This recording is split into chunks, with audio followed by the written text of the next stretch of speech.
හරි. අපි එහෙනම් ටෙස්ට් 4 එකේ පාර්ට් A එකේ ඩිස්කෂන් එක බලමු. මම මේකේ මේ ඩිස්කස් කරන්න බලාපොරොත්තු වෙන්නේ මෙන්න මේ ප්‍රශ්න ටික. හරි.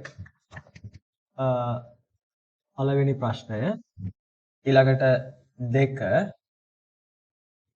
3 ඊළඟට 5 වෙනි එක. හරි. ඊළඟට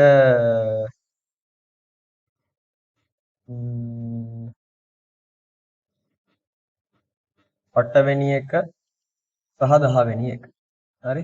ඔය ටික තමයි කරන්න බලාපොරොත්තු වෙන්නේ. හරි. අපි එනම් පළවෙනි ගාන ගමු. දැන් පළවෙනි ගාන ගණිතබ්බ වෙන මූලධර්මයෙන් ගානක්. වෙයි අර ඒකේ න්‍යාස තියෙන නිසා තමයි මම ඒක කරන්න හිතුවේ. හරි. හරි. එතකොට මේ අපිට A කියන න්‍යාස දීලා තියෙනවා. ඔන්න ඔය A වල n වෙනි බලය කියන එක ඕක බව තහවුරු කරන්න තමයි තියෙන්නේ ගණිතබ්බ වෙන මූලධර්මය භාවිතා කරලා. හරිද? මම ඒ පෙන්වන්න තියෙන ප්‍රකාශනය මෙහෙම ලියන්නම්. A වල n වෙනි බලය සමානයි 1 ඍණ 3යි n මෙතන 9ක් n මෙතන ඍණ n මෙතන 3යි n ධන 1. හරි. අපි මුලින්ම n සමානයි 1ට සත්‍යාපනය කරන්න යන්. හරි. මම එහෙනම් ඔන්න left hand side එක ගන්නවා. n ට 1 දාන දින. එතකොට a වල 1 වෙනවා. ඒ කියන්නේ ඒම තමයි. හරි. ඊළඟට ඔන්න right hand side එක මම ගන්නවා. එතකොට තියෙන්නේ 1 ඍණ 3යි n මෙතන ඍණ n එක 9ක් n මෙතන 3යි n ධන 1. මේකෙත් මොකද්ද කරන්න තියෙන්නේ? n ට 1 දාන් යන්. එතකොට එන්නේ මෙතන 1 ඍණ 3 ඍණ 2යි මෙතන 9යි මෙතන ඍණ 1යි මෙතන 4යි. හරි. දැන් බලන්න මේ LHS වල A කියලා නේද අපිට ඒව දීලා තියෙනවා. ඍණ 2 ඍණ 1 9 4 කියලා. බලන්න LHS RHS සමානයි නේද? එකම න්‍යාසය ලැබුණේ. එහෙනම් මට කියන්න පුළුවන් මේ නිසා n සමානයි 1ට සත්‍ය වේ කියලා. හරි.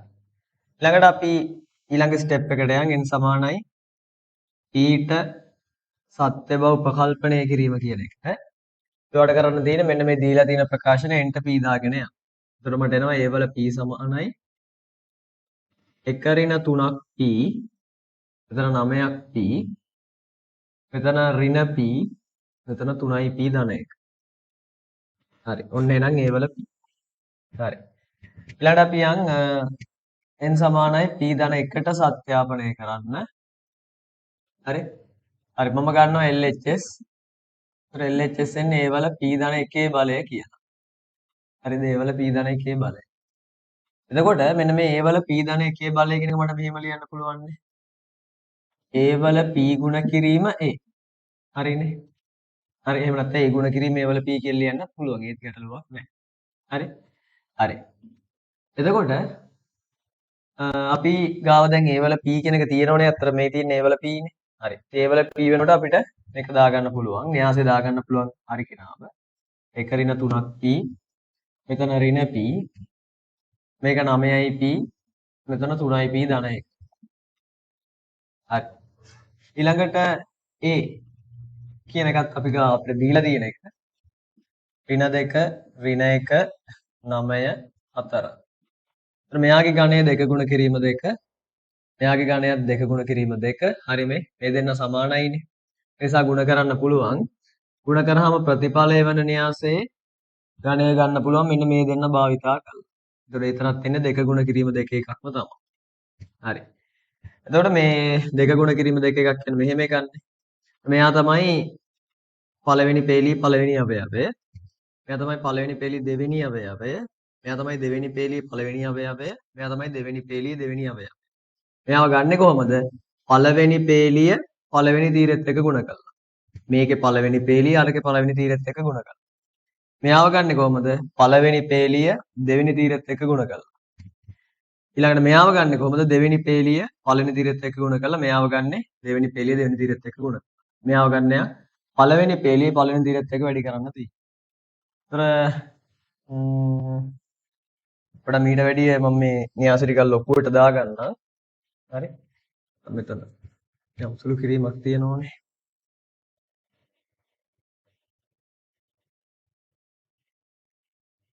එතකොට මෙතනට දාන්නේ පළවෙනි පේලිය පළවෙනි තීරෙත් එක්ක ගුණ කරලා. මෙයා මෙයාත් එක්ක වැඩි වෙද්දී ඍණ 2 ඊළඟට ධන 6ක් t හරි ඍණ 2 ධන 6ක් ඊට පස්සේ මෙයා මෙයාත් වෙන ඍණ 9ක් t හරි ඊළඟට මෙතනට දාන්නේ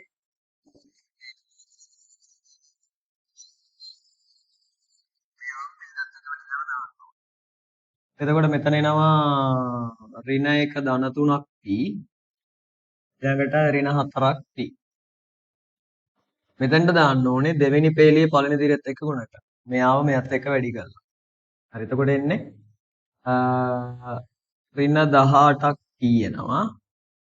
ඊළඟට එනවා 27ක් t ධන 9 කියලා.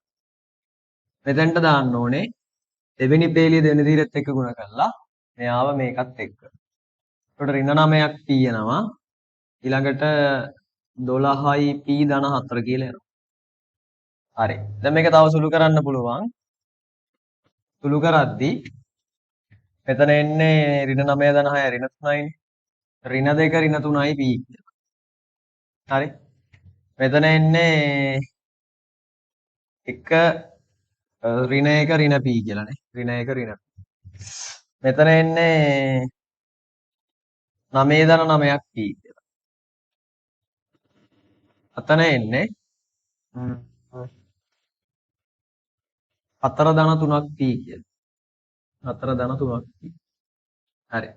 ඒක තමයි එතකොට සුළු කරාට පස්සේ ආවේ. අපි right hand side එක තරම් බලමු. right hand side එකේ තින්නේ අන්න අරක ඒක අරගෙන ඒකේ ඉන්ට p ධන 1 දා යන්න තියෙනවා.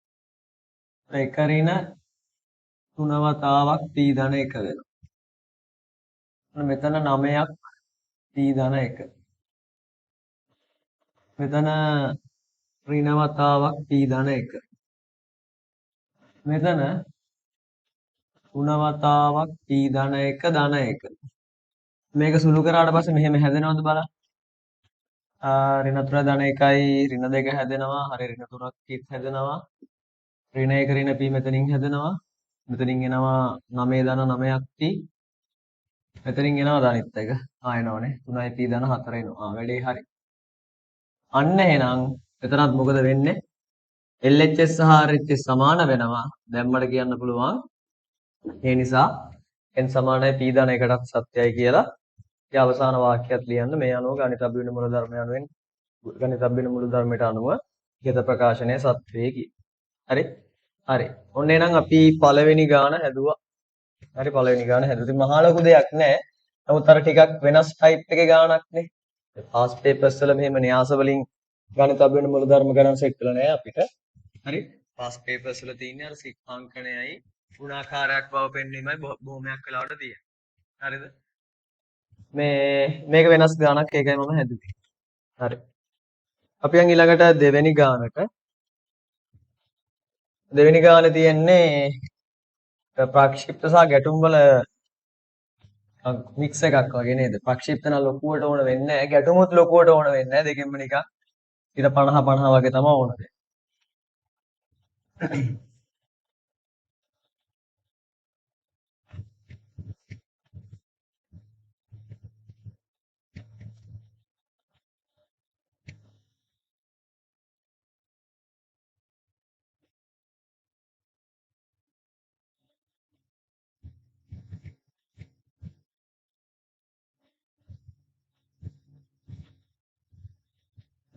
හරි.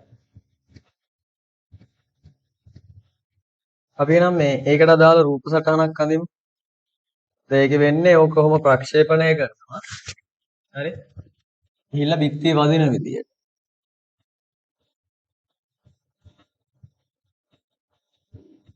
හරි. ඔන්න ඔහම තියෙනවා ඔය ගෝලේ. මේක ගිහිල්ලා මෙන්න මෙහෙම ලම්බකව බිත්තිය වදින විදිහට තමයි ප්‍රක්ෂේපණය කරන්නේ. හරිද? බිත්තිය වැදුනට පස්සේ මොකද වෙන්නේ? නැවත පොළා පැනීමක් වෙනවනේ. හරි? පොළා පැනලා ඉතින් අනිවාර්යෙන්ම ඊට වඩා අඩු දුරකට තමයි වැටෙන්නේ. හරි ඔන්න වගේ තැනකට වැටුණා කියලා හිතමු. හරි. ඉතින් අපෙන් අහන්නේ මෙන්න මේ වැටෙන තැනට ඕවලි දන් තියෙන දුර තමයි අහන්නේ. මේක තමයි O. දැන් O ලක්ෂයට බිත්ති දන් තියෙන දුර නම් සිම්පල් A. අපෙන් අහන්නේ මෙන්න මේ දුර. අපි දුර දැනට x කියලා වගේ දාගමු. x. හරි. දැන් අපිට කියනවා ගානටම මෙතන ගිහිල්ලා මේ ලම්බකව වදින්න කියලා. ඒ කියන්නේ මෙතනදී තිරස් ප්‍රවේගයක් විතරයි තියෙන්නේ. හරි. තිරස් ප්‍රවේගයක් විතරයි තියෙන්නේ ලම්බකව වදින නිසා. හරි. මේ එතකොට මෙයා ගිහිල්ලා මෙන්න මේ වදින ප්‍රවේගය අපි v කියලා ගමු. හරිද? එහෙම වුණොත් මෙයා මේ පොලා පනින ප්‍රවේගයේ අර ටෙස්ට් ට්‍රී එකේ පට්ටේ ඩිස්කෂන් එකේදී වුණා අපිට පොලා පනින ප්‍රවේගය ලියන්න පුළුවන් මේ ගැටෙන ප්‍රවේගයේ විදිහට ප්‍රත්‍යගත සංගුණිතය කියලා. ගැටෙන ප්‍රවේගය වෙන්නේ ඒක අපි මේ v ප්‍රත්‍යගත සංගුණක වෙන්නේ 4න් එක. ඒක නිසා මේක ලියන්න පුළුවන් 4න් එකක් v කියලා. හරි. v බෙදීම 4යි කියලා ලියන්න පුළුවන්. හරි. එතකොට අපිට අවශ්‍ය නම් මෙන්න මේ ප්‍රවේගය ඒක කොහොමද ගන්නෙ? හරි. ප්‍රමේක මෙන්න මෙහෙමනේ ප්‍රක්ෂේපණය කරන්නේ. ඥානතිය 60යි. හරි. එතකොට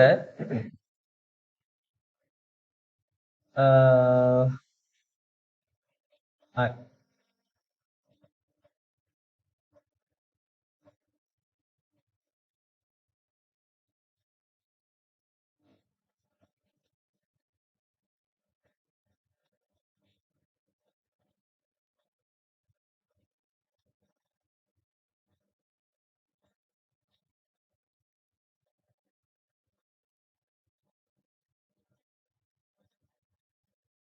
අපි එතකොට මුලින්ම මේ කාලය හොයාගමු. මෙයාට මෙතනින් ගිහිල්ලා මෙන්න මෙතනට වදින්න කතරන කාලය. ඒක මම t සමානයි කැපිටල් T කියලා ගන්නවා. හරි. t සමානයි කැපිටල් T. හරි. එතකොට ඔය කාලය හොයන්න යන්නේ මම දැන්. මම s සමානයි ut ධන භාගයක් kt වර්ග දානවා. තිරසට. හරි. තිරසට දානවා. හරි. තිරසට දාද්දි මේ තිරස ස්ථාපනය කීයද?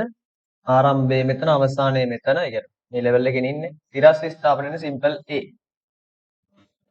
u කියන්නේ ආරම්භක ප්‍රවේගය මෙහෙට විභේදනය කරලා දාන u cos 60යි. u cos 60යි. වැඩේට යන කාලය මම t කියලා ගත්තේ. ත්වරණයක් නැහැ ඉතින්. මේ පැත්තට තිරස් අතර ත්වරණ නැහැනේ. ත්වරණ a සමානයි cos 60 භාගය u බෙදීම 2ක් t කියලා. t යනවා 2ක් a බෙදීම u කියලා. හරි. දැන් අපි එහෙනම් මේ v සමානයි u ධන at දාමු තිරසට. මොකද මෙන්න මෙයාව හොයාගන්න. අවසාන ප්‍රවේගය මම v කියලා අරන් තින්නේ. ආරම්භක තිරස් ප්‍රවේගය වෙන්නේ u cos 60යි. ත්වරණයක් නැති නිසා මේ ටර්ම් එක බිඳුවයි. ඒතර v යනවා u cos 60 කියන්නේ u බෙදීම 2යි. හරිද? හරි. එහෙනම් ඔන්න දැන් මට මෙන්න මේ පොලාපනින ප්‍රවේගය කෙලින්ම කියන්න පුළුවන්. පොලාපන්න ප්‍රවේගය අපි දන්නවා v බෙදීම 4යි කියලා. ඉතින් අපි v ගේ දැන් දන්නවා u ඇසුරෙන්. මට දැන් ලියන්න පුළුවන් මේක u බෙදීම 8ක් කියලා. හරි. ඊළඟට අපි බලන්න ඕනේ මෙන්න මෙතනින් දැන් මේ පොලාපනින්නේ. මෙන්න වැදිලා තමයි පොලාපනින්නේ. බලන්න ඕනේ පොලාපැනපු තැන ඉඳන් කොච්චර දුරකින්ද වැටෙන්නේ කියලා. ඉතින් අපි මේ දුර y කියලා ගමු. හරි. මම මේ ලක්ෂෙට මොකක් හරි අකුරක් දාගන්න. දාගන්නම් මේක b කියලා වගේ. මෙන්න මේ වැටෙන තැන අලුතෙන් වැටෙන තැනටත් මම අකුරක් දාගන්නම් e කියලා වගේ. හරි. දැන් මම එහෙනම් මේ b වල ඉඳන් c වෙනකන් s සමානයි ut ධන භාගයක් kt වර්ග දාන්න යන්නේ. හරි.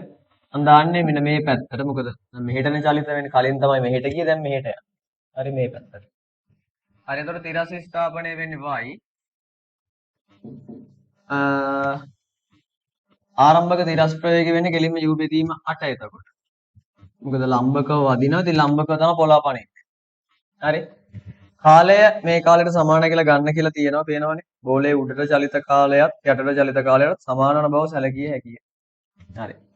එහෙනම් t ට දාන්න පුළුවන් 2a බෙදීම u කියලා. මොකද ත්වරණයක් නැහැ තිරස් අතර.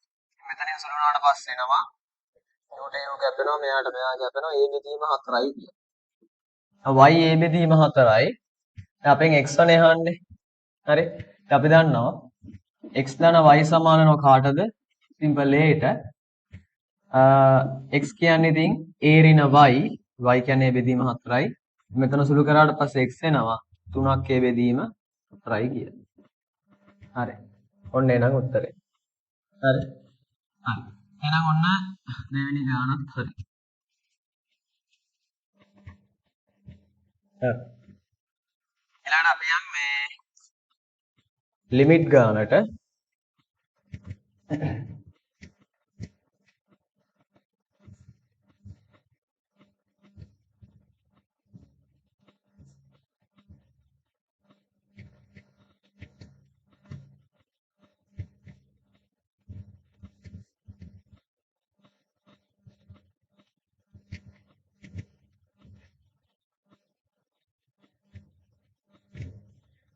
ලිමිට් ගාන තියෙන්නේ ලිමිට් x ආසන්නයි බිඳුවට x වතාවක් sin x වර්ග බෙදීම sin x වතාවක් එක ඍණ cos x ගේ වර්ගමූල කියලා. ඉතින් වර්ගමූලයක් තියෙනවා නම් ප්‍රතිපදයෙන් ගුණ කරන්න. මම මෙතන මෙයාගේ ප්‍රතිපදයෙන් උඩ සහ යට වැඩි කරනවා. ආගෙද මෙන්න මේ එක ඍණ cos x ගේ වර්ගමූල කියන එක. හරි? හරි. වැඩි කරා. ඊළඟට දැන් මේ උඩටත් කෙනෙක් මෙහෙම කෙනෙක් දාන්න එපා. මම පොඩ්ඩක් යාව ලිමිට් එක දීලා එහාට කරලා දාන්න. මොකද යා අතරම මේ සුළු කිරීමට අවශ්‍ය නැහැ කියලා නොදා ඉන්න බෑ. මොකද එයා වැඩක් නැති නිසා මම එයාට වෙනම ලිමිට් එක දාලා එහාට කරලා තියාගන්නවා. හරි මෙතන එතකොට x sin x වර්ග වෙනවා. දැන් මේක සුළු කරද්දි ලිමිට් x ආසන්නයි බිඳුවට මෙතන මේ තියෙන්නේ වර්ග දෙකක අතරේ සාධක දෙකක් මේක සුළු කරාට පස්සේ වාට එන්නේ 1 ඍණ cos වර්ග x කියලා. හරි? හරි. මෙතන x sin x වර්ග දැන් මෙතෙන්ද අපිට මේ ලිමිට් එක ඉවැලුවේට් කරන්න පුළුවන් මේ ලිමිට් එකේ අගය හොයන්න පුළුවන් ඔය x බිඳුව දාන්න පිළිගන්න පුළුවන් අගයක් එන්නේ 1 ධන cos බිඳුවේ වර්ගමූලය කියලා. මේ cos බිඳුව කියලා කියන්නේ 1යි 1ේ වර්ගමූලය 1යි 1 ධන 1 2යි. හරි මෙතනින් දෙකක් එනවා එහෙනම් මේ දෙක මම ඉස්සරහින් තියාගන්න. 2යි ලිමිට් x ආසන්නයි බිඳුවට දැන් මෙතනින් මොකක්ද හැදෙන්නේ? sin වර්ග x කියන එක නේද? දැන් මේකයි sin වර්ග x දෙකක් හොඳේ. මෙතන වර්ගයේ තියෙන කෝණයට x වර්ග කියලා තියෙන්නේ. එතකොට sin වර්ග x නෙමෙයි උඩ තියෙන්නේ. හොඳේ. හරි. මෙතන sin වර්ග x එකක් හැදෙනවා. sin වර්ග x sin x කරනවට පස්සේ sin ඝන x එකක් වෙනවා. හරි. ඊළඟට දැන් අර ප්‍රමේය දානවා මොකද්ද වෙන්න ඕන දේ? වෙන්න ඕන දේ තමයි මේ sin ගේ මේ ඇතුලේ කෝණේ පහළ තියෙන්නේ. හරි. දැන් ඇතුලේ කෝණ x වර්ග පල්ලෙහා x වර්ගයක් නැහැනේ.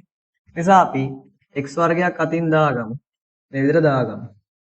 මෙතනට x වර්ගයක් දානවා උඩටත් x වර්ගයක් දාන්න. හරිද? උඩටත් x වර්ගයක් දාන්න. හරි. දැන් ඊළඟට මොකද වෙන්නේ? දැන් තව සුළු කිරීමක් වෙනවා. මේ 2යි ලිමිට් x ආසන්නයි බිඳුවට මේ x වර්ගය අර x එක්ක වැඩි වෙලා x ඝනයක් හැදෙනවා. මෙතන sin x වර්ග බෙදීම දැන් ඔන්න sin ඝන x එකක් තියෙනවා මෙතන x වර්ග වෙනවා. හරි.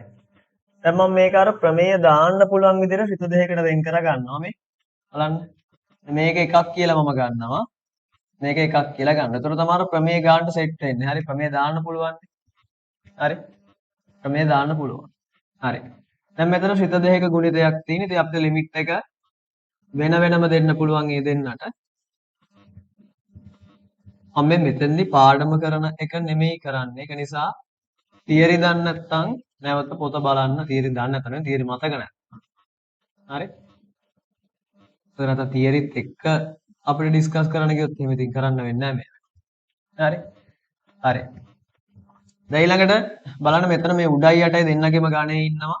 ඉතින් අපිට එහෙමනම් දෙන්නගෙම ගණේ ඉවතර ගන්න පුළුවන්. ඒ කියන්නේ ලිමිට් එකෙන් එළියට උනේ බලය දාන්න පුළුවන්. මෙහෙම එන්නේ. x බෙදීම sin x ගේ ගණය. හරි. මෙතන බලන්න මෙතන එකක් වෙනව නේද මේ? සයින් තියෙන්න ඕනේ කෝණෙට කෝණේ තියෙන්න ඕනේ මෙන්න මේ ආසන්න වුණාගේ ඇතුළට දැම්මට පස්සේ බිඳුවක් වෙන්න ඕනේ. වැඩේ හරි මෙතන උත්තරේ ඒක. හරි. හතරක් ආවේ. බලමු. හරි.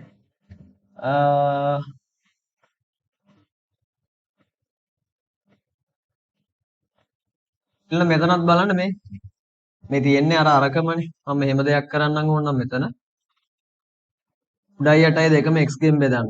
මෙතන 1 වෙනවා. මෙතන sin x බෙදීම x වෙනවා. හරි. එක ගුණ කිරීම එක ලියන්න අවශ්‍ය නැහැනේ. හරි. දැන් මේ ලිමිට් එක මම උඩටයි යටටයි වෙන වෙනම දෙන්න. Limit x ආසන්නයි බිඳුවට 1. මෙතන ලිමිට් x ආසන්නයි බිඳුව sin x බෙදීම x. එකේ ගාණය. ඉතින් මෙතනත් උත්තරේ 1යි. මෙතනත් 1යි. එක බෙදීම 1යි. එකේ ගාණය 1යි. 2යි කියලා උත්තරේ 4ක් තියෙන්නේ. වැරදිද? සුළු කිරීමේ අවුලක් වුණාද? වැරදින්න නම් විදියක් නෑ. සුළු කිරීමේ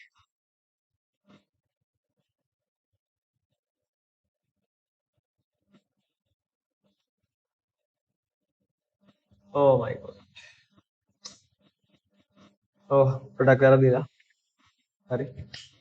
මෙතන එකරින cos වර්ග x නෙමෙයි එකරින cos x හැදෙන්නේ. හරි. මොකද මේ වර්ගමූලය අයින් වෙන එක නෙවෙන්නේ. හරි. එකරින cos x හැදෙන්නේ පොඩක්. අයියෝ. අලබලේනේ.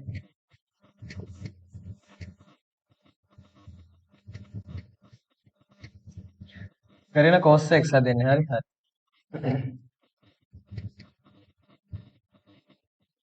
එතකොට හරි. මෙතන දෙකක් එනවා. ඒක ඉස්සරහින් ලියාගමු.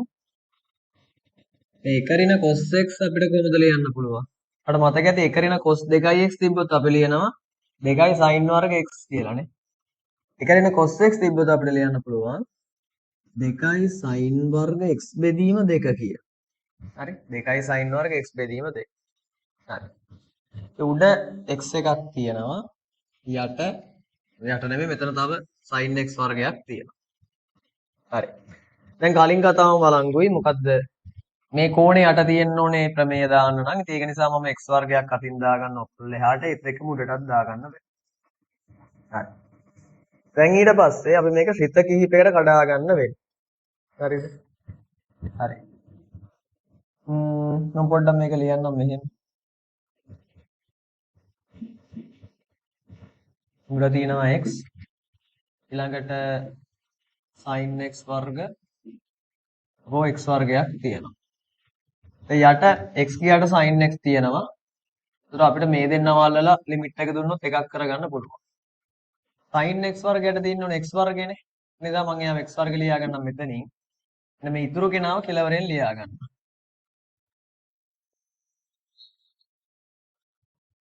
හරි. දැන් එතකොට මෙයාවත් වෙනම ගත්තොත් මෙයාටත් එකයි කියලා දාගන්න පුළුවන්. මෙයාවත් වෙනම හදාගන්න පුළුවන් වෙයි. හරි. දැන් එතකොට ශ්‍රිත 3ක ගුණිතයක් තියෙන අපිට ලිමිට් එක 3කට දෙන්න වෙනවා වෙනවා.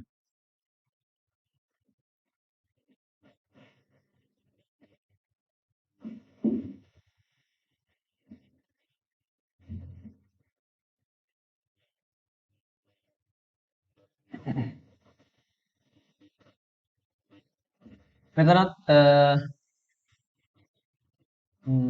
දෙකේ ඉලක්කමක් තියෙනවා අපි ඒක එළියට ගමු නේ.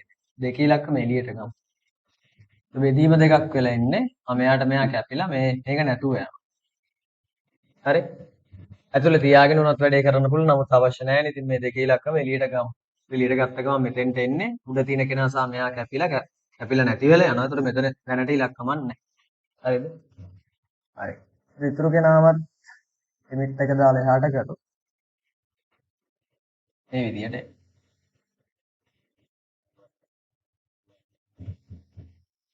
හරි. මෙතන උත්තරේ 1යි. හරි.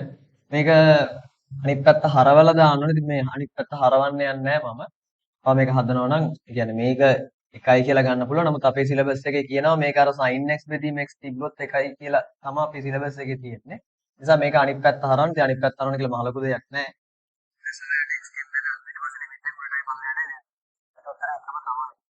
මෙතනත් උත්තරේ එකයි. මෙතන බලන්න උඩයි යටයි දෙන්නගෙම වර්ග තියෙනවනේ. ඒක නිසා අපි උඩින් සහ යටින් වර්ගයක් අරගෙන ඒක ලිමිට් එකෙන් එළියට දෙමු. මෙන්න මෙහිමයි එන්නේ. හරිද? හරි. එක වතාවක් කියන්නේ මෙයා එන්නේ ලිමිට් x ආසන්නයි බිඳුවට. දැන් මෙතන ප්‍රමේය දාන නම් මෙතන x බෙදීම දෙකක් තියෙන නිසා මෙතනත් x බෙදීම දෙකක් තියෙන්න ඕනේ. මම බෙදීම දෙකක් දාගත්තා. වෙනසක් නොවන ගුණ කිරීම දෙකකුත් දාගන්න වෙනවා. හරි.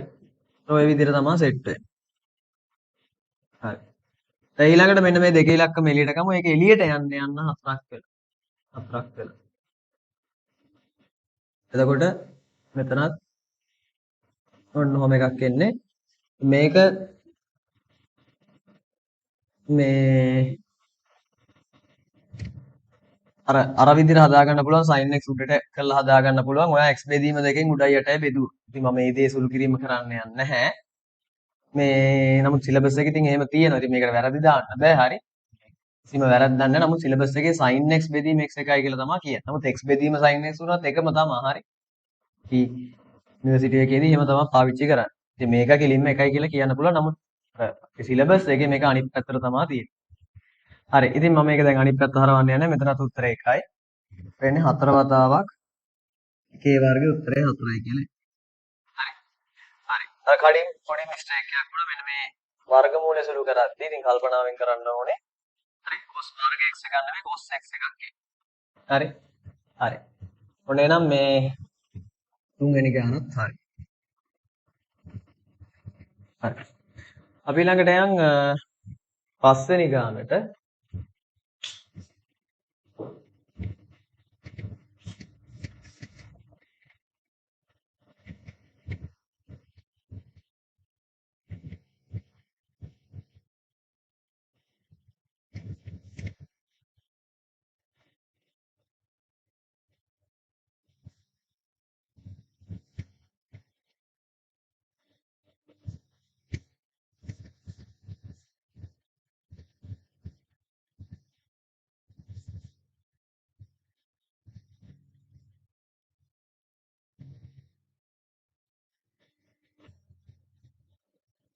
හරි. එතකොට මේ මම කියලාත් ඇති පන්තියේදී මේ ගානේ තියෙන්නේ ඔය අචල ලක්ෂයක් කරහා ගමන් කරන බව පෙන්වන්න. අචල ලක්ෂයක් කරහා යන්න නම් හරි යනවා කියලා පෙන්වන්න නම් මම කියලා ඇති සමීකරණය මෙන්න මේ ටයිප් එකෙන් හදා ගන්න ඕන කියලා. L1 ධන ලැම්ඩා L2 සමානයි බිඳුව ටයිප් එකෙන් හදා ගන්න ඕන කියලා මම කියලා ඇති. පැහැදිලිද? හරි. එතකොට අපි බලමු දීලා තියෙන සමීකරණය ඔය ටයිප් එකෙන් හදා ගන්න පුළුවන්ද කියලා.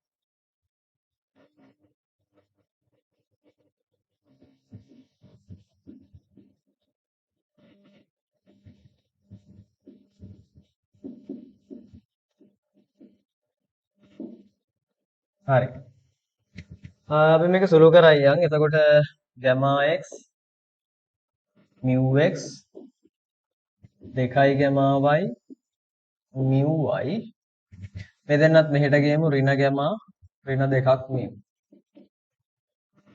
මේ gamma තුන් දෙනා එක ළඟින් ලියාගමු gamma x ධන 2ක් gamma y ඍණ gamma mu set එකත් එක ළඟින් ලියාගමු mu x ධන mu y ඍණ 2ක් mu හරි මේ තුන් දෙනාගෙන් gamma කෙනෙක් එළියට ගත නැහැනේ x ධන 2ක් y ඍණ 1 අර තුන් දෙනා mu කෙනෙක් එළියට ගත. එතකොට x ධන y ඍණ 2 දැන් තාම අර ටයිප් එකට හැදිලා නැහැ. එතන අර පරාමිතිය තියෙන මෙතන විතරයි මේ ඉස්සරහා තියෙන්න බෑ. මොකද මේකෙත් මේ ඉස්සරහා පරාමිතියක් තියෙනවා.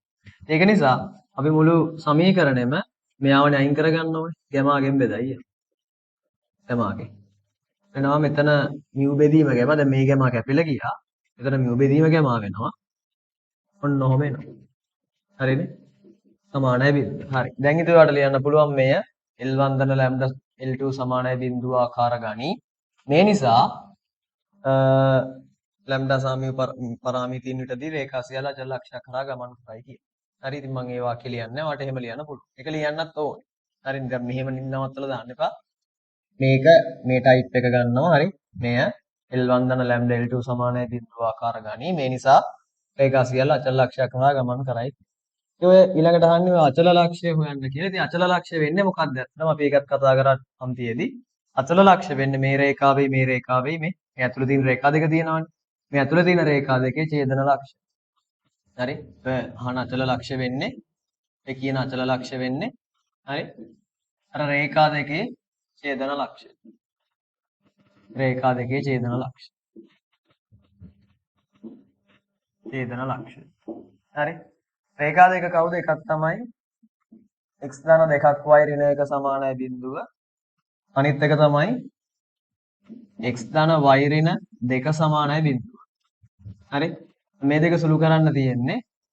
මේකෙන් මේක අඩු කරොත් මට එනවා y ඍණ 1 ධන 2යි ධන 1 සමානයි බිඳුවයි y සමානයි ඍණ 1 කියලා එනවා. y යගේ මේකට දැම්මට පස්සේ x එනවා 3යි කියලා නේ. 3යි. හරි එහෙනම් අචල ලක්ෂය වෙන්නේ කවුද? 3 ඍණ 1. හරි 3 ඍණ 1. හරි නේද?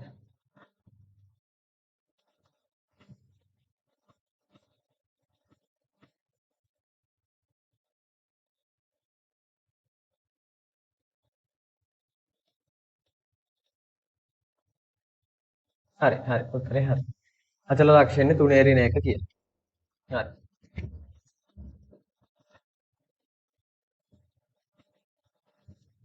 මේ ඊළඟට දාලා තියෙන 8 වෙනි ගාන නේ. 8. හරි 8 කියන්නේ බල සමතුලිතතාව ගානක්.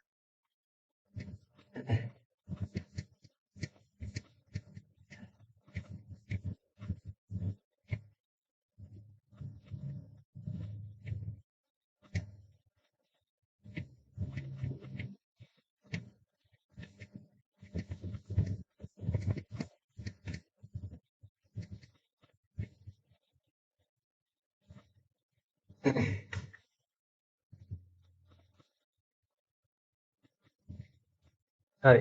ඒකේ රූපය ඇන්දොත් මෙන්න මෙහෙම සෙට් වෙන්නේ. හරි.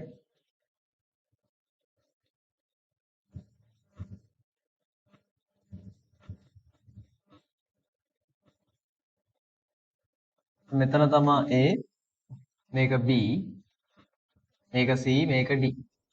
හරි. CD සහ AB දෙකම තිරස් කියලා ගාන කියනවා. හරි. මෙන්න මේවට තමයි අර තන්තුවේ එක් කෙලවරක් ගැට ගහලා තියෙන අනිත් කෙලවරවල පිළිවෙලින් C ටයි D ට තමයි ගැට ගහලා තියෙන්නේ. හරිද? හරි. එතකොට මේ AC තන්තුවේ දෙක සිම්පල් A කියලා දීලා තියෙනවා.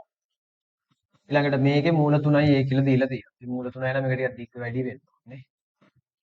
මොනවද තමයි තියෙන්නේ.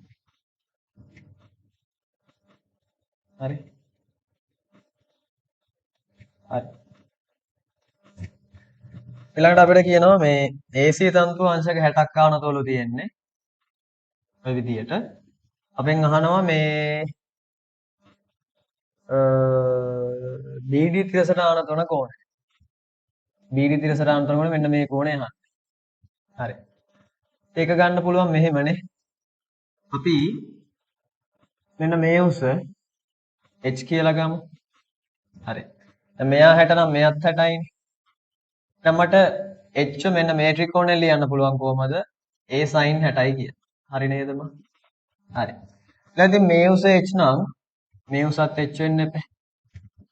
හරි. මේ කෝණය θ නම් මේ කෝණෙත් θ. අපි මේ ත්‍රිකෝණය භාවිත කරලා h ට තව ප්‍රකාශනයක් ලියමු. h එනවා h සමානයි මූල 3ක් a sin θ කියලා. දැන් මොකද වෙන්නේ? දෙපාරම h වෙන ලිව්වේ ඉතින්. ඒ ලියපු ප්‍රකාශන දෙක සමාන වෙන්නේ. a sin 60 සමාන වෙන්න ඕනේ මූල 3ක් a sin θට. හරි. ඒට ඒ කැපෙනවා sin 60 මූල 3 යට 2යි. එතන මූල 3යි sin θ. මූල 3ට මූල 3 කැපෙනවා sin θට එනවා භාගයයි කියලා. ඒ කියන්නේ θ 30යි. හරි. θ 30යි. හරි. BD තිරසට ආනතුන කෝණය සහ බල ත්‍රිකෝණයක් ඇඳ තන්තු දෙකෙහි ආතති W ඇසුරෙන් සොයන්න. හරි. බල ත්‍රිකෝණය දෙන්න කලින් බල ටික මාක් කරමු. මේකේ බර W මේ තන්තුවේ ආතතිය අපි T1 කියලා ගමු. ඒ ආතතිය T2 කියලා ගමු. හරි. ඔන්න එහෙනම් ඊළඟට බල ත්‍රිකෝණය අඳින්න යන්නේ.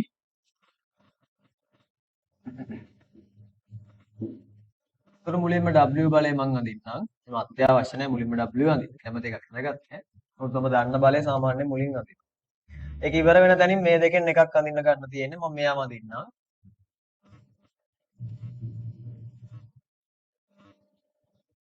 හරි. ඔන්න T1 ඇඳලා.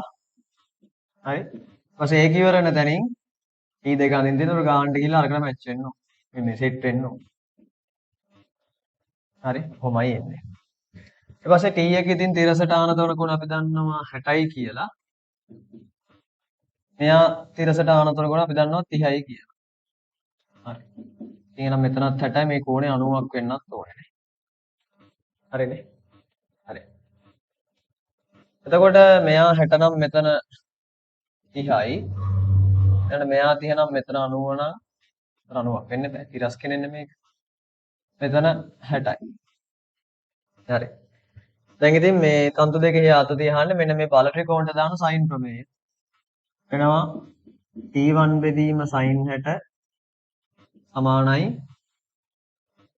T2 බෙදීම sin 30 සමානයි W බෙදීම sin 90 කියලා. දැන් ඉතින් මෙයාවයි වෙන වෙනම මෙයාට සමාන කරගත්තා නම් හරි. හරි. මම මුලින්ම මෙයාට සමාන කරන්න. T1 sin 60 සමානයි W යට sin 90. T1 sin 60 කියන්නේ මුල 3ට 2යි. එතන W බෙදීම 1යි. හරස් ගුණ කරාට පස්සේ මට එනවා T1 සමානයි මුල 3ක් W බෙදීම 2යි කියලා. ඊළඟට මෙයාට සමාන කරමු. T2 sin 30 සමානයි W බෙදීම sin 90. එතනින් නෑ වගේ අන්දා sin 30 භාගයයි. එතන W බෙදීම 1යි. හරස් ගුණ කරා වෙනවා T2 සමානයි W බෙදීම 2යි. හරි. හරිනේ. තන්තු දෙකේ ආතති හොයන්න තිබ්බේ ඒකත්. හරි. අපි එනම් මේ ඊළඟට දාලා තින් 10 වෙනි. 10 වෙනි ගානේ මට 9 වෙනි ගානේ හදන්න ඕනේ. හරි 10 වෙනි ගාන අපි පන්තිය හැදුවා. හරි. රිවිෂන් එකෙත් හැදුවා, තියරි එකෙත් හැදුවා. ඒක මට මතකයි ටියුට් එකේ තිබ්බ කෙලි. හරි. ඒක හදන්න අවශ්‍ය නැහැ අතරම. උගානක් මේක. 9 වෙනි ගාන හදමු ටිකක් අර වෙනසක් නැහැ. ඒකෙත් මේ මුතු දෙයක් නෑ නමුත්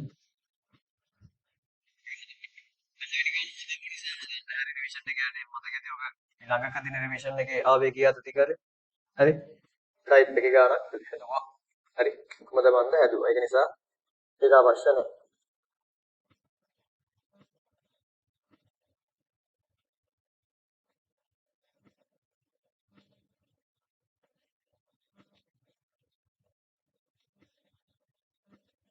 හරි.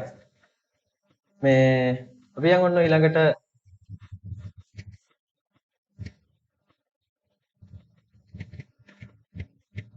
ත්‍රිකෝණමිතිය ගාන බලන්න.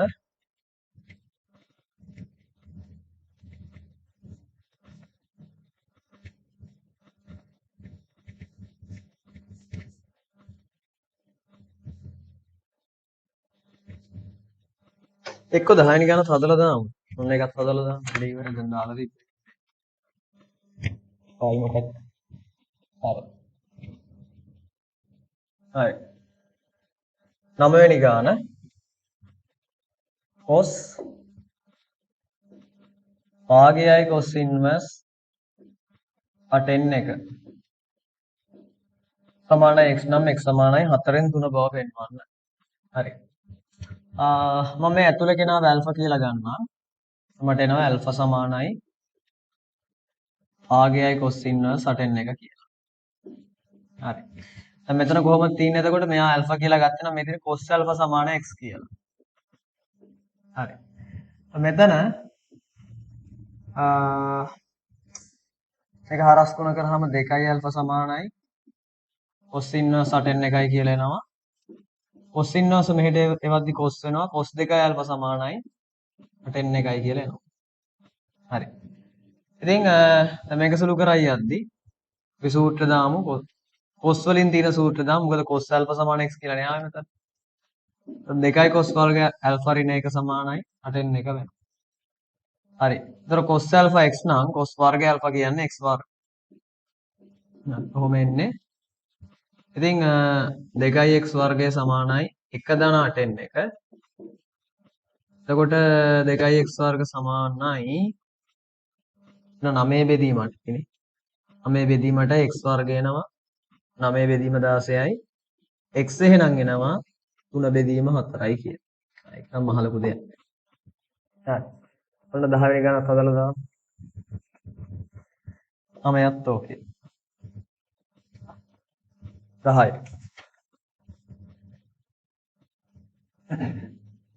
10 වෙනි ගානේ මොකද්ද කියන්නේ? ඔය කොහොම අතාරිනවා? හරි. මොකද එලා අතාරිනවා. අතාරින්දි තන්තු තද වෙන මොහොතේ ආවේගීය අතතිය අහන්න. හරි. අපි තන්තු තද වෙන මොහොතට අදාළව රූප සටහනක් හදිමු. දැන් මේකේ අපිට උපකල්පනය කරන්න වෙනවා. දැන් උපකල්පන ඕනේ ස්කන්ධ දීලානේ තියෙන්නේ. දැන් කොහොමත් දෙන්න සමාන දුරක් තමයි පල්ලෙහාට යන්නේ. හරි. ඒකට අපි හිතමු මෙයා මේ වගේ දුරකට ඇවිල්ලා මෙයාත් මේ වගේ දුරකට ඇවිල්ලා. මොකද දැන් කෙනෙක්ට හිතෙන්න පුළුවන් මෙහෙම. කෙනෙක්ට හිතෙන්න පුළුවන් බර වැඩි කෙනා වැඩි දුරක් පල්ලෙහාට යනවා ඇති. අඩු කෙනා අඩු දුරක් තමයි පල්ලෙහාට යනවා නැත්තේ කියලා තන්තු තද වෙන මොහොත වෙයි. නෑ එහෙම වෙන්නේ නෑ. තන්තු තද වෙන මොහොත වෙනකන් මේ දෙන්නටම බලපාන ත්වරණය වෙන්නේ ගුරුත්වයේ ත්වරණයනේ. දැන් කෙලින්ම මේක අතාරිනවා. හරිද? අතෑරියට පස්සේ මේගොල්ලෝ පහළට යන්නේ මොන ත්වරණයෙන්ද? ගුරුත්වජ ත්වරණය. ඇයි? තන්තු වැකිලිලා නිසා. වෙන මුකුත් ත්වරණයක් නැහැ ගුරුත්වයේ ත්වරණය තියෙන. ගුරුත්වයේ ත්වරණයෙන් දෙන්නම් පල්ලෙහා යනවා නම් ස්කන්ධේ වැඩක් නැහැ. දෙන්නම සමාන දුරක් තමයි මේ එකම මොහොතේ අතෑරියා නම් සමාන දුරක් තමයි යම්කිසි මොහොතක් වෙනකන් තියෙන්නේ. මෙන්න මේ මොහොතෙන් පස්සේ තමයි ඔය කතාව වෙනස් වෙන්නේ. ඇයි? මේ මොහොතේදී තන්තුව තද වෙනවා. තන්තුව තද වුණාට පස්සේ තවදුරටත් මේගොල්ලෝ චලනය වෙන ත්වරණය වෙන්නේ ගුරුත්වයේ ත්වරණය නෙමෙයි වෙන යම් ත්වරණයක්. අන්න එතනින් පස්සේ නම් අන්න ස්කන්ධය වැඩි කෙනා තමා ත්වරණය වැඩි ත්වරණ නෙමෙයි ස්කන්ධයේ වැඩි කෙනා තමයි පල්ලෙහාට යන්නේ අනිත් කෙනා උඩට යන්නේ. දැන් මෙතෙන්දී ඒ කතාව නැහැ. මෙතෙන්දී තන්තුව ඇකිලිලානේ තියෙන්නේ. එහෙම අතෑරියට පස්සේ දෙන්නම් පහළ යනවා ගුරුත්වයේ ත්වරණයෙන්. ඒක නිසා යම්කිසි මොහොතක් සලකද්දී දෙන්නම එකම මට්ටමේ හරි තන්තුව තද වෙන මොහොත ගත්තමත් එහෙමයි. තද වුණයින් පස්සේ තමයි අර වෙන යම් ත්වරණයක් මේගොල්ලන්ට ලැබෙන්නේ ගුරුත්වයේ ත්වරණයෙන් ගුරුත්වයේ ත්වරණය හැරුණම එතනින් පස්සේ නම් අර වැඩි කෙනා පහළ යනවා අනිත් කෙනා ඉහළ යනවා. හරි හරි. මේ තියෙන තන්තු තද වෙන මොහොත. හරි. එතකොට අපි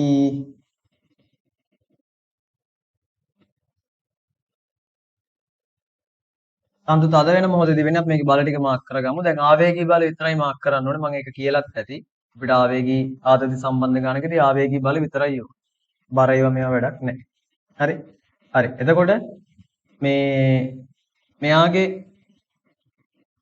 ආවේගී ආතතිය හට ගන්න එක අපි J කියලා දාමු. ඒක මොකද වෙන්නේ? ඉතින් අනිත් පැත්තට ප්‍රචාරණය වෙනවා. දැන් මෙයාගේ ස්කන්ධ 2යි m මෙයාගේ හරි. එතකොට අපිට ඕන කරනවා හරි තන්තු තද වෙන්න මොහොතකට පෙර දෙන්නගෙම ප්‍රවේග හරි දෙන්නගෙම ප්‍රවේග ඕන කරනවා. දෙන්නටම එකම ප්‍රවේගයන් තියෙන්නේ මොකද දැන් එකම ත්වරණයක් දෙන්නටම තියෙන්නේ. එකම ප්‍රවේගයකින් තමයි අතරින් නිශ්චලතාවෙන් අතරින්. එකම ත්වරණයක් තියෙන. ඒක නිසා මේ තන්තු තද වෙන්න මොහොතකට පෙර දෙන්නටම එකම ප්‍රවේගයක් තියෙනවා. හරි. අපි ඒක v කියලා ගමු. v කියලා ගමු. v හොයන්න පුළුවන් වලට චලිත සමීකරණයක් දාලා. හරි චලිත සමීකරණයක් දාලා. චලිත සමීකරණයක් දාලා හොයද්දී ඔයාට මෙන්න මේ දිග අවශ්‍ය වෙනවා. මෙන්න මේ උස අවශ්‍ය වෙනවා. චලිත සමීකරණයක් දාලා. හරිද? එතකොට මේ දිග ගන්න මෙහෙමයි. තන්තුවේ මුළු දිග තියෙනවනේ 2යි L නේ. මේ කැලලක් වෙන්නේ සිම්පල් L නේ එහෙනම්. මේ ඉතිලා තියෙන දෙක අමතක කරන්න වෙනවා. හරි. ඒක අපිට අමතක කරන්න වෙනවා. යම් ප්‍රමාණයක් ඉතිලා තියෙනවා කියලා ගත්තොත් එහෙම Lටත් වඩා අඩු ප්‍රමාණයක් තමයි තියෙන්නේ. මේ උස ගත්තොත්. නමුත් අපි ඒක අමතක කරොත් මේ ඉතිලා තියෙන එක අමතක කරොත් මේ මුළු දිග 2යි L. ඉතින් මේ තියෙන භාගයක් කියලා ගත්තොත් මෙතන ඉන්නේ මේ උස සිම්පල් L කියලා. හරි සිම්පල් L කියලා එන්නේ. ඉතින් දැන් අපිට පුළුවන් චලිත සමීකරණයක් දාන්න. හරි. එහෙනම් තන්තුව හදවීමට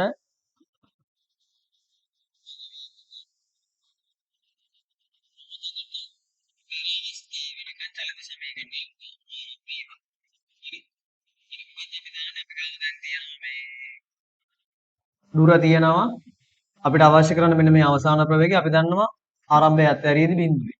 හරි බිඳුවෙන් අත්හැරියි. ඉතින් කාල මුකුත් නැති නිසා අපි v වර්ග සමානයි u වර්ග ධන 2s දාමු. අවසාන ප්‍රවේගය v ආරම්භක ප්‍රවේගය බිඳුවයි 2යි a වෙන්නේ g මොකද දෙන්නම ගුරුත්වාකර්ෂණයෙන් යන්නේ s කියන්නේ l. හරි. v වර්ග සමානයි 2යි gl කියලා එන්නේ. p යනවා 2යි gl ගේ වර්ගමූලය කියලා. හරි. ඔන්න එහෙනම් දෙන්නගෙම සන්තුව තද වෙන්න මොහොතකට පෙර මොකද වෙන්නේ ප්‍රවේග සමානයි ඒක 2යි gl ගේ වර්ගමූලයට සමාන වෙනවා. සන්තුව තද වුණයින් පස්සේ වෙන දේ මොකද්ද? සන්තුව තද වුණයින් පස්සේ දෙන්නම ගුරුත්වාකර්ෂණයෙන් නෙමෙයි යන්නේ. එතකොට යම් ත්වරණයක් තමයි පද්ධතියට තියෙන්නේ. හරි. හැබැයි එතකොටත් දෙන්නටම පොදු ප්‍රවේගයක් තියෙන්නේ. ඒ කියන්නේ දැන් තන්තු තද වුණයින් පස්සේ දෙන්නම එකම පද්ධතියක් විදිහට යන්නේ. ඒතකොට බර වැඩි කෙනා පහළ යනවා අනිත් කෙනා ඉහළ යනවා. පැහැදිලිද? තන්තු තද වුණයින් මොහොතකට පස්සේ දෙන්නට වෙන වෙනම ස්වායත්තව චලනය වෙන්න බෑ. දැන් කලින් ස්වායත්තවනේ චලනය වුණේ. මෙහා මෙහෙම පහළට ගියා, මෙහා මෙහෙම පහළට ගියා. හැබැයි තන්තු තද වුණයින් පස්සේ දෙන්නට එහෙම ස්වායත්තව චලනය වෙන්න හැකියාවක් නැහැ. බර වැඩි කෙනා පහළ යනවා අනිත් කෙනා ඉහළ යනවා. හැබැයි දෙන්නටම තියෙන්නේ පොදු ප්‍රවේගය. ඒ කියන්නේ මෙහෙමයි. මෙයා W ගෙන් පහළ යනවා නම් මෙයා W ගෙන් ඉහළ යනවා. පැහැදිලිද? මෙයා W ගෙන් ඉහළ යනවා. හරි. ඉතින් මේ ඔන්නෝමයි ප්‍රවේගේ මාක් වෙන්නේ. දැන් කලින් බලන්න. කලින් දෙන්නම v වේගෙන් පහළ යනවා. තන්තු තද වුණායින් පස්සේ මොකද වෙන්නේ? එක්කෙනෙක් පහළ යනවා අනිත් කෙනා ඉහළ යනවා. හැබැයි දෙන්නටම තාමත් තියෙන්නේ එකම ප්‍රවේගයක්. හේතුව පද්ධතියක් නිසා. තන්තු ඇදලා තියෙන්නේ. හරි. මේ අපි එහෙනම් i සමාන ඩෙල්ටා mv දාමු මේ ස්කන්ධ දෙකට වෙන වෙන. 1m ට දාමු i සමාන ඩෙල්ටා mv. හරි. ඉහළට එතකොට එනවා j සමානයි 1m වතාවක් අවසාන ප්‍රවේගය දෙන්නේ ඍණ w මේ උඩට දාන හින්දා ඍණ w අඩු කිරීම ආරම්භක ප්‍රවේගයෙන් තන්තු තද වෙන්න මොහොතකට පෙර ප්‍රවේගය වෙන්නේ ඍණ v කියලා තමයි දාන්නේ. j සමානයි 2m v ඍණ w වෙනවා. හරි v ඍණ w වෙනවා. හරි. ඊට අපි සිම්පල් m ට දාමු i සමාන ඩෙල්ටා mv. ඒකෙත් ඉතින් අපි ආවේගීය ආතතිය තියෙන පැත්තට දාමු. හරි. ඒකෙත් j ස්කන්ධය m අවසාන ප්‍රවේගයේ w ඉහළට ඒක නිසා දාන අඩු කිරීම මොහොතකට පෙර ප්‍රවේගයේ ඍණ v. හරි. j සමානයි m වතාවක් w ධන v වෙනවා. දැන් මේ ඍණ මොකක්ද කියලා ඔයා දන්නවා. මේ ඇවිල්ලා සමීකරණේ තියෙන ඍණ. හරි. මෙතන තමයි දිශාව නිසා ලැබිච්ච ඍණ. හරි. දැන් ඉතින් මේ දෙන්නව සමාන කරන්න පුළුවන්. එතකොට එනවා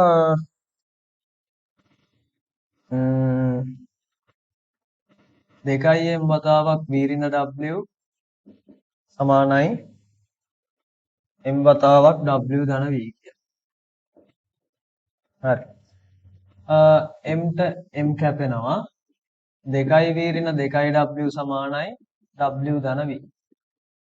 මෙයා මෙහෙට ආවට පස්සේ v වෙනවා. අරයා අරහෙට ගියාට පස්සේ 3යි w වෙනවා. v සමානයි 3යි w කියලා එනවා. w එතකොට එනවා v බෙදීම 3යි කියලා. w වෙනවා v බෙදීම 3යි. හරි. හරි. දැන් අපෙන් අහන්නේ ආවේගීය ආතතිය. ඒ ආවේගීය ආතතිය අපිට මේ ආපු සමීකරණ දෙකකින් එකක් භාවිතා කරලා ගන්න පුළුවන්. හරි. හරි. අපි යන්න අරකින් ගමු එක ටිකක් සරලයි වගේ. සරලයි. හරි. a සමානයි m වතාවක් w ධන v කියලා ආවේ. හරි. m වතාවක් w ට මට දාන්න පුළුවන් v බෙදීම 3 කියලා. මෙතන දාන v. සුළු කරාට පස්සේ මෙතනින් එනවා m වතාවක් 4යි v බෙදීම 3 කියලා. මේක එන්නේ 4යි mv බෙදීම 3 කියලා. ඊට මට ආවා 2යි gl ගේ වර්ගමූලයක්. නම් v වෙනුවට ඒක දාන්න පුළුවන්. හරි. ඔන්න එහෙනම් ඒ උත්තරේ හරි. ඉතින් මේක හදපු ගාණක් ඒක මම ටිකක් ස්පීඩ් කරේ. හරි. මේ කියපු දේවල් එහෙම ලොකු අවුලක් නැහැ නෙමෙයි. ආරම්භයේ මේව දෙලා අතාරිනවා. අතාරිද්දී දෙන්නම සමාන ප්‍රමාණ වලින් තමයි පහළට යන්නේ. හේතුව මොකද්ද? ආරම්භයේදී දෙන්නටම බලපාන ගුරුත්වාකර්ෂණය නිශ්චලතාවයෙන් අතාරින්නේ. ඒ නිසා දෙන්නම සමාන දුරක් තමයි තන්තුව තද වෙන මොහොත දක්වා ගිහිල්ලා තියෙන්නේ. තන්තුව තද වෙන මොහොතෙන් පස්සේ මොකද වෙන්නේ?